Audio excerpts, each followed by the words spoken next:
Hello दोस्तों, बिना law academy channel में आपका स्वागत है। जैसा कि हम लोगों ने इस चैनल में हमेशा की तरह एक लीगल जो भी जानकारी है, लीगल एक अपडेट है लेकर आते हैं हम, और आप लोगों को बताया जाता है। तो जैसे कि आज का बात है कि ज़मीन की रजिस्ट्री कराने से पहले क्या क्या ध्यान रखें। ज़मीन एक जानते हैं कि बहुत बड़ी एक वैल्यूएबल चीज़ है, इसमें बहुत पैसे लगता है, लोगों की अपनी पूरी ज़िंदगी की कमाई लग जाती है। तो इसको देख रेख के ज़मीन परचेज करना चाहिए, क्योंकि मेरे पास हमेशा कभी कभी ऐसा आता है किसी का खेसरा गलत हो गया, किसी का सर्वे नंबर गलत हो गया है, किसी का सही से विटनेस का अटेस्टेशन सही नहीं है। तो जैसे देखते हैं कि सोचिए आपने अपनी मेहनत की पूरी कमाई से ज़मीन खरीद ली, रजिस्ट्री भी हो गई, लेकिन कुछ दिन बाद पता चला कि वो ज़मीन पहले से किसी और के नाम बिक चुकी है, तो आपको कैसा लगेगा। इसीलिए आइए देखते हैं कि ज़मीन रजिस्ट्री कराने से पहले किन किन बातों को ध्यान रखें। अगर ऐसे आप रजिस्ट्री कराते हैं तो फिर आपकी रजिस्ट्री नहीं फंसेगी, आपकी रजिस्ट्री एक वैलिड माना जाएगा। सबसे पहला है कि ज़मीन के जो असली मालिक है ना, असली जो ऑनरशिप है, उसकी पुष्टि करें। तो सबसे पहले सुनिश्चित करें कि सेलर ही असली मालिक है, जो सेलर जो सेल कर रहा है वही ट्रू ऑनर है। इसके लिए दस्तावेज जरूर देखें, जैसे कि पुराना सेल डीड, अगर वो ज़मीन उसके पास अगर सेल डीड से आया है तो सेल डीड देखिए, अगर गिफ्ट के थ्रू आया है तो गिफ्ट डीड देखिए, या पार्टीशन डीड देखिए, अलॉटमेंट लेटर देखिए, या कहीं हो सकता है कि सर्वे से डायरेक्ट आया हो तो वो सर्वे लेटर भी देखिए। जैसे कि हम लोग के बिहार में खतियान यूज किया जाता है, कि बहुत पहले खतियान बना था, जो अभी फिर सर्वे चल रहा है, तो अभी जो पुराने ही खतियान को ग्राउंड लिया जा रहा है, तो खतियान भी देख सकते हैं। फिर उसके बाद म्यूटेशन, म्यूटेशन भी देख लीजिए कि जो राजस्व रिकॉर्ड होता है जमाबंदी खेसरा खतौनी में, उसका नाम है या नहीं, क्योंकि ये भी एक डिस्प्यूट का कारण हो जाता है कि अगर उसके पास म्यूटेशन नहीं है ना, तो फिर जो आपका म्यूटेशन कराने में बहुत प्रॉब्लम आ सकती है। तो फिर अगर जैसे कि वो ज़मीन परचेजर है तो उसके वहाँ से आपके खतियान जो बना है वहाँ से ट्रेस करना पड़ेगा, तो जो एक प्रॉब्लम हो सकती है। फिर आधार पैन कार्ड सेलर का पहचान प्रमाण पत्र के रूप में, तो जो आपका जो सेलर का जो नेम है वो कैसे आप वेरीफाई कीजिएगा, तो आधार और पैन कार्ड से सेलर का नाम वेरीफाई कर सकते हैं वहां से।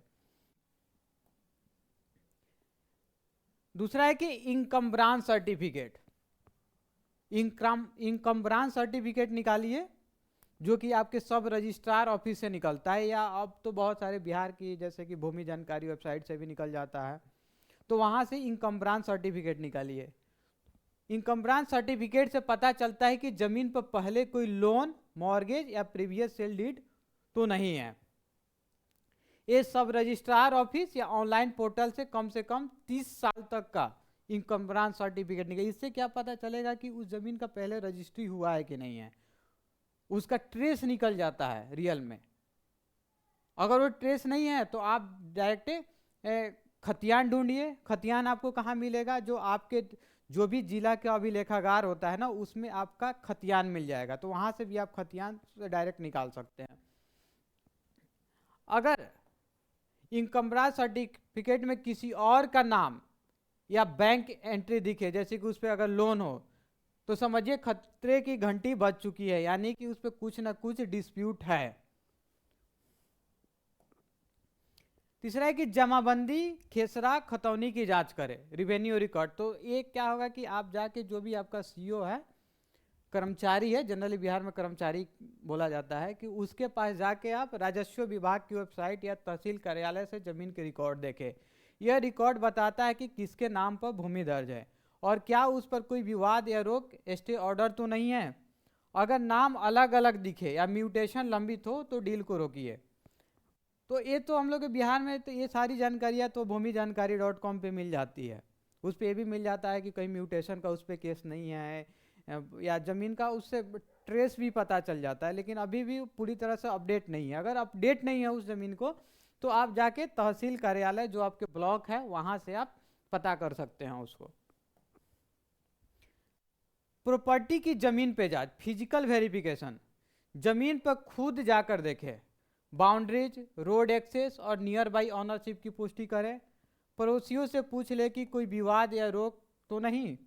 कभी भी बिना देखे सिर्फ कागज देखकर रजिस्ट्री ना कराए। तो सबसे बड़ी चीज़ अगर ज़मीन को पता करना है तो ये पड़ोसी, आप पड़ोसी से पता कर सकते हैं, क्योंकि जहाँ कोई नहीं पहुँचता है ना वो पड़ोसी पहुँच जाता है। तो पड़ोसी से आप पता कर सकते हैं कि उस पर कोई डिस्प्यूट है या नहीं है। देखे कि जमीन पर कोई कोर्ट या केस या अटैचमेंट तो नहीं चल रहा है, तो ये आपके सब रजिस्ट्रार ऑफिस और सिविल कोर्ट से भी ये सुनिश्चित कर ले कि उस जमीन पर कोई कोर्ट केस, इंजंक्शन या अटैचमेंट ऑर्डर तो नहीं चल रहा है। तो ये आप कोर्ट से पता कर सकते हैं उसे। 6 है कि सेलर से पूछे कि प्रॉपर्टी पर कोई लोन या ड्यू तो नहीं है। कई बार सेलर ने उसी प्रॉपर्टी को बैंक या फाइनेंशियर के पास गिरवी रख देता है, इसलिए सेलर से लिखित रूप में बैंक एनओसी सर्टिफिकेट ले ले। बैंक एनओसी सर्टिफिकेट ले ले सेलर से। अगर प्रॉपर्टी होम लोन पर है तो लोन क्लोजर डॉक्यूमेंट और एनओसी जरूर मांगे। रजिस्ट्री से पहले या वेरीफाई कर ले। अगर पहले से उस अगर जैसे कि ज़मीन पे होम लोन हो तो होम लोन का जो उसका क्लोजर डॉक्यूमेंट है वो ले ले और एनओसी भी ले ले। रजिस्ट्री से पहले यह वेरीफाई करे कि प्रॉपर्टी टैक्स पेड है, वाटर टैक्स, सीवेज बिल और इलेक्ट्रिसिटी बिल क्लियर है। ये सब सारे चीज़ें आपको पता कर लेना है रजिस्ट्री कराने से पहले। म्युनिसिपल या पंचायत ड्यूज पेंडिंग नहीं है। सेलर से अगर चाहिए तो अगर सेलर अगर क्लियर नहीं बता रहा है तो उससे आप रिसिप्ट भी डिमांड कर सकते हैं उसको लेकर। तो सेलर से रिसिप्ट की कॉपी ले। सेवन है कि देखे कि जमीन का प्रकार क्या है, एग्रीकल्चरल लैंड या नॉन एग्रीकल्चरल लैंड। इससे क्या होता है ना कि सपोज कभी जमीन आपका क्या हुआ कि एनएच में पड़ गया, जैसे कि एनएच बन रही है वो जमीन पड़ गया। तो अगर आपका जमीन अगर एग्रीकल्चरल लैंड है डॉक्यूमेंट में और आप इसको नॉन एग्रीकल्चरल लैंड के लिए यूज कर रहे हैं, लेकिन उस टाइम क्या होगा ना जो एनएच के लिए कॉम्पेंसेशन मिलेगा आपको एग्रीकल्चरल लैंड यानी कि आपको खेती जो ज़मीन होता है ना उसी के मिलेगी, यानी कि कम मिलेगी। तो ये चीज़ें थोड़ा देख लेना है आप लोगों को कि एग्रीकल्चरल लैंड है या नॉन एग्रीकल्चरल लैंड। अगर ज़मीन एग्रीकल्चरल है और आप उसे रेसिडेंशियल पर्पस के लिए ले रहे हैं तो पहले लैंड कन्वर्जन करवाना होगा। इस कार्य रिवेन्यू या डेवलपमेंट अथॉरिटी से होता है। तो अगर आप रेसिडेंशियल पर्पस के लिए यूज करना चाहते हैं तो क्या करें कि लैंड को पहले कन्वर्जन करवा लें। ये आपके रिवेन्यू और डेवलपमेंट जो अथॉरिटी होता है वहां से आपका हो जाएगा। ये है कि सेल डीड ड्राफ्ट हमेशा वकील से चेक कराए। उसमें property detail, boundary, payment detail, indemnity clause सब मेंशन होना चाहिए। और याद रखें पेमेंट हमेशा बैंक ट्रांसफर या चेक से करें। कैश देने से बचे वरना फ्यूचर में प्रूफ देना मुश्किल हो सकता है। अगर फ्यूचर में कोई डिस्प्यूट होता है पेमेंट के रिगार्डिंग तो अगर आप ऑनलाइन ट्रांजैक्शन कर रहे हैं तो आपकी एक प्रूफ का वो एक प्रूफ हो सकता है, लेकिन अगर कैश में दे रहे हैं तो फिर उसका प्रूफ देना बड़ी मुश्किल हो जाता है। सेल डीड की ड्राफ्टिंग सही करवाए। सेल डीड सबसे महत्वपूर्ण दस्तावेज है, इसे किसी अनुभवी लॉयर या डीड राइटर से तैयार करवाए। इनमें यह बातें लिखी होनी चाहिए कि प्रॉपर्टी का पूरा ब्यौरा, सर्वे नंबर, एरिया, बाउंड्री आदि, कंसीडरेशन अमाउंट, जो आपने जितने अमाउंट्स में आपने ज़मीन का पैसा दिया है, जितने अमाउंट में खरीद रहा है वो भी मेंशन होना चाहिए, कीमत और भुगतान की तारीख, पोजेशन क्लॉज कब और कैसे मिला, इंडेमनिटी क्लॉज भविष्य के लिए विवादों से सुरक्षा। तो इसमें मेरे पास बहुत सारा केस आता है जिसमें कि आपको खेसरा नंबर ही गलत है। बताइए किसी प्लॉट का खेसरा नंबर ही गलत हो गया तो उसका रजिस्ट्री वैलिड ही नहीं माना जाएगा। किसी में खाता गलत होता है, खेसरा गलत हो, खेसरा ही मेन चीज ही नहीं हो तो क्या होगा। सिग्नेचर और विटनेस डिटेल, जैसे कि 2 सिग्नेचर का आपका साइन होता है वो भी आप देख ले। ड्राफ्ट को सेलर और बायर दोनों को ध्यान से पढ़ना चाहिए।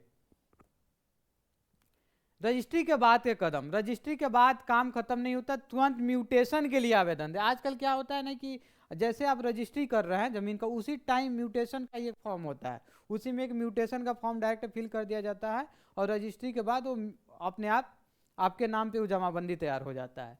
लेकिन अगर वैसा नहीं होता है तो आप अलग से म्यूटेशन का आवेदन दें। म्यूटेशन से क्या होता है कि एक गवर्नमेंट रिकॉर्ड में एक चढ़ हो जाता है और वो एक बहुत बड़ी एविडेंस हो जाती है आपके पोजीशन को लेके कि आपका उस पर क्या बोलते कब्जा है। जमाबंदी में अपना नाम दर्ज कराए, प्रॉपर्टी टैक्स और बिजली पानी के कागजों में नामांतरण करें, अब आपकी जमीन का हक कानूनी रूप से पूरा होगा। कुछ बातों के लेके सावधान रहिए कि अगर सेलर ओरिजिनल पेपर नहीं दिखा रहा है तो इसका मतलब जरूर कुछ ना कुछ उसमें डिस्प्यूट है। जल्दी कैश मांग रहा है या कह रहा है कि अर्जेंट रजिस्ट्री करनी है तो समझिए मामला गड़बड़ है। ऐसी डील में एक कदम पीछे हटना ही समझदारी है। इसमें एक टॉपिक है इनकम्ब्रांस सर्टिफिकेट, एक थोड़ी बड़ी टॉपिक है, इसको लेके एक अलग वीडियो बनाई जाएगी क्योंकि इनकम्ब्रांस सर्टिफिकेट है कि ऑफलाइन ऑनलाइन दोनों मेथड से निकाला जाता है और कैसे निकाला जाता है। हर स्टेट की अपनी अलग वेबसाइट होती है, किस किस वेबसाइट से निकलेगी तो ये अगले वीडियो में मैं बताऊंगा। तो उसके लिए मेरे चैनल को सब्सक्राइब करें, लाइक करें और शेयर करें।